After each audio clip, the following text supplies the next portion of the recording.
Dear student, hope you will be fine. Today we will study about the components of multimedia or elements of multimedia.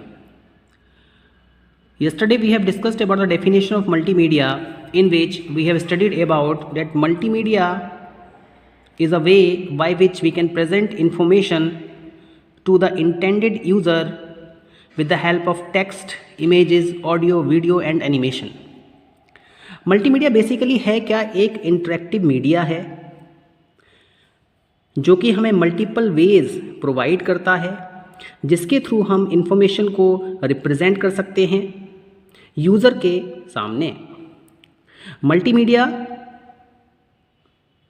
एक computerised method है जिसके through हम information को present करते हैं with the help of textual data, audio, video, graphics and animation. Means अगर आप कोई इन्फॉर्मेशन को प्रेजेंट करना चाहते हैं तो वहाँ पे आपको text plus graphics plus audio plus video plus animations की हेल्प लेके अपनी इन्फॉर्मेशन को इंटरेक्टिव वे में यूज़र के सामने प्रेजेंट करना है। स्टूडेंट्स, जैसे कि हम बात करें याहू मैसेंजर, ये क्या है? मल्टीमीडिया एप्लीकेशन है। MS मल्टीमीडिया मैसेज सर्विस, ये भी क्या है? आपका एक मल्टीमीडिया का मैसेजिंग एप्लीकेशन है। तो जो हमारे मेन एलिमेंट्स हैं मल्टीमीडिया के, उसमें हमारे पास में टेक्स्ट है, हमारे पास में ग्राफिक्स है, हमारे पास में ऑडियो है, हमारे पास में वीडियो है, हमारे पास में एनिमेशन है। और इन सब का जो बेसिक यूज़ होता है वो होता है इंटरेक्टिविटी को ऐड करना। मीन जो भी आप इंफॉर्मेशन प्रेजेंट करना चाह रहे हैं वो यूज़र के लिए इंटरेक्टिव लगे, यूज़र के लिए इंटरेस्टिंग लगे, यूज़र के लिए फ्रूटफुल हो, वो सिंप्लिसिटी ईज़ली उसको समझ सके। तो सबसे पहले हम बात करते हैं टेक्स्ट की। देखिए, अगर हम टेक्स्ट की बात करें, जितने भी हमारे पास में मल्टीमीडिया प्रोडक्ट हैं वो कहीं ना कहीं कुछ ना कुछ टेक्स्ट को इन्वॉल्व करते हैं। All multimedia products contain some amount of text. जो हमारे पास में टेक्स्ट होता है उसमें वेरियस फॉन्ट्स इन्वॉल्व होते हैं, उनका साइज़ भी वेरी करता है, जिससे कि प्रेजेंटेशन को इंटरेक्टिव बनाया जा सके किसी भी मल्टीमीडिया सॉफ्टवेयर में।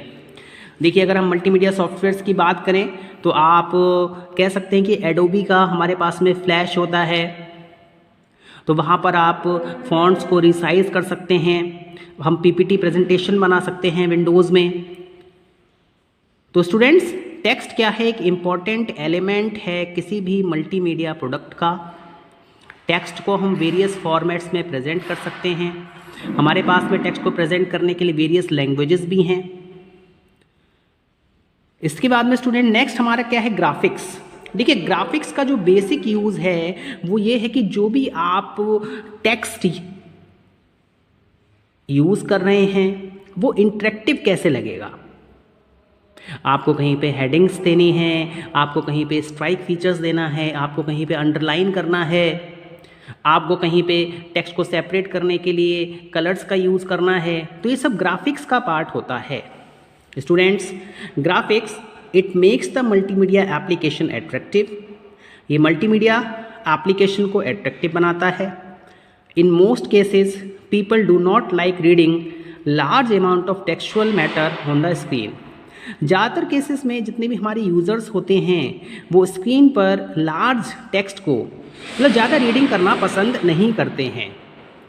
Therefore graphics are used more often than text to explain a concept. इसलिए ग्राफिक्स का यूज़ करके कॉन्सेप्ट्स को क्लियर किया जाता है, और इसमें हम इंफॉर्मेशन को बैकग्राउंड में भी प्रेजेंट कर सकते हैं।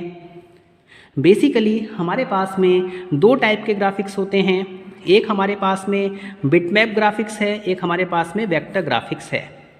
तो ग्राफिक्स का जो बेसिक यूज़ है वो है इंफॉर्मेशन को, जो भी आपके पास में इंफॉर्मेशन है उसको एट्रैक्टिव बनाना। नाउ स्टूडेंट्स, तो हम बिटमैप इमेजेस की बात कर रहे थे, बिटमैप ग्राफिक्स की बात कर रहे थे। तो बिटमैप इमेजेस जो होती हैं वो हमारी रियल इमेजेस होती हैं, जिनको कि हम किसी भी डिवाइस से कैप्चर कर सकते हैं। जैसे कि हमारे पास में डिजिटल कैमरास होते हैं, हमारे पास में स्कैनर्स होते हैं। स्टूडेंट्स, बिटमैप का जो साइज़ होता है बहुत ही स्मॉल होता है, और एक चीज़ और ध्यान में रखनी होती है कि अगर आपको लार्ज अमाउंट ऑफ मेमोरी आपको डेटा को प्रेजेंट करना है तो वहाँ पे हम बिटमैप इमेजेस को यूज़ कर सकते हैं। जितनी भी इमेजेस आप डिजिटल कैमरास के थ्रू लेते हैं, स्कैनर्स के थ्रू लेते हैं, वो सारी की सारी आपकी क्या होती हैं, बिटमैप ग्राफिक्स कहलाते हैं। बिटमैप इमेजेस का एक मोस्ट इंपॉर्टेंट पॉइंट ये है कि ये नॉट एडिटेबल होती हैं, आप इनको एडिट नहीं कर सकते हैं। Bitmap images requires a large amount of memory. Bitmap images के लिए लार्ज अमाउंट ऑफ मेमोरी की रिक्वायरमेंट होती है। ऑन द अदर हैंड, अगर हम दूसरे हैंड की बात करें वेक्टर ग्राफिक्स के बारे में, देखिए vector graphics are drawn on the computer and only require small amount of memory. अगर हम वेक्टर ग्राफिक्स की बात करें तो आप इसको कंप्यूटर पर ड्रॉन कर सकते हैं। देखिए जैसे कि हम कोरल ड्रॉ की बात करते हैं, हम पेंट की बात करते हैं, तो पेंट में आप क्या करते हैं, किसी भी इमेजेस को ड्रॉ कर सकते हो। इसके लिए बहुत ही कम अमाउंट ऑफ मेमोरी की ज़रूरत होती है। एक मोस्ट इंपॉर्टेंट एडवांटेज यहाँ पर ये मिलता है कि वेक्टर इमेजेस को आप क्या कर सकते हैं, एडिट कर सकते हैं। नाउ स्टूडेंट्स, अब हम बात करेंगे ऑडियो की। देखिए हमने टेक्स्ट के बारे में स्टडी किया, हमने ग्राफिक्स के बारे में स्टडी किया। ऑडियो भी एक मोस्ट इम्पॉर्टेंट पार्ट है मल्टीमीडिया एप्लीकेशन का। ए मल्टीमीडिया एप्लीकेशन में require the use of speech, music and sound effect. Multimedia application की अगर हम बात करें तो उस मल्टीमीडिया एप्लीकेशन में हमें स्पीच की ज़रूरत पड़ती है, हमें म्यूज़िक की ज़रूरत पड़ती है, हमें साउंड इफ़ेक्ट्स की ज़रूरत पड़ती है। तो ऑडियो क्या है, एक most important basic fundamental element है किसी भी मल्टीमीडिया एप्लीकेशन का। नाउ स्टूडेंट्स, जितने भी हमारे ऑडियो इफ़ेक्ट्स होते हैं उनको सिंपली हम ऑडियो भी कह सकते हैं या फिर हम उनको साउंड एलिमेंट कहते हैं मल्टीमीडिया एप्लीकेशन का। देखिए जो भी आपने इन्फॉर्मेशन प्रेजेंट की है यूज़र के इन फ्रंट, चाहे वो टेक्स्ट की फॉर्म में हो, चाहे वो ग्राफिक्स की फॉर्म में हो, विजुअल डिस्क्रिप्शन, ऑडियो डिस्क्रिप्शन जो होता है वो आपका क्या होता है, बहुत ही ज़्यादा फ्रूटफुल है। स्पीच क्या है, is also a perfect way for teaching. Speech क्या है, एक परफेक्ट वे है टीचिंग की। Audio are analog and digital types. देखिए अगर हम ऑडियो की बात करें तो ऑडियो के दो टाइप्स होते हैं, एक हमारे पास में एनालॉग होता है, दूसरा हमारे पास में क्या होता है, डिजिटल होता है। एनालॉग ऑडियो की हम बात करें या फिर हम एनालॉग साउंड की बात करें तो ये रेफ़र करता है ओरिजिनल साउंड सिग्नल को। देखिए इसको हम एडिट नहीं कर सकते हैं, जो भी आप बोल रहे हैं वो क्या है, एक एनालॉग साउंड है, बट जब कंप्यूटर से स्टोर करता है तो वो डिजिटल फॉर्म में चेंज हो जाता है। Computer stores the sound in digital form.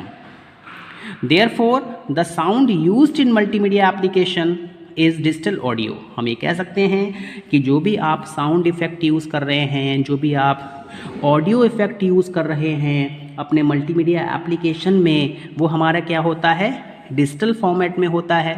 देखिए एनालॉग में स्पीच आती है बट इंटरनली कंप्यूटर से स्टोर करता है डिजिटल फॉर्मेट में, तो इसलिए जो भी साउंड आपका मल्टीमीडिया एप्लीकेशन में लगेगा वो आपका डिजिटल फॉर्मेट में होगा, इसे हम डिजिटल साउंड कहेंगे।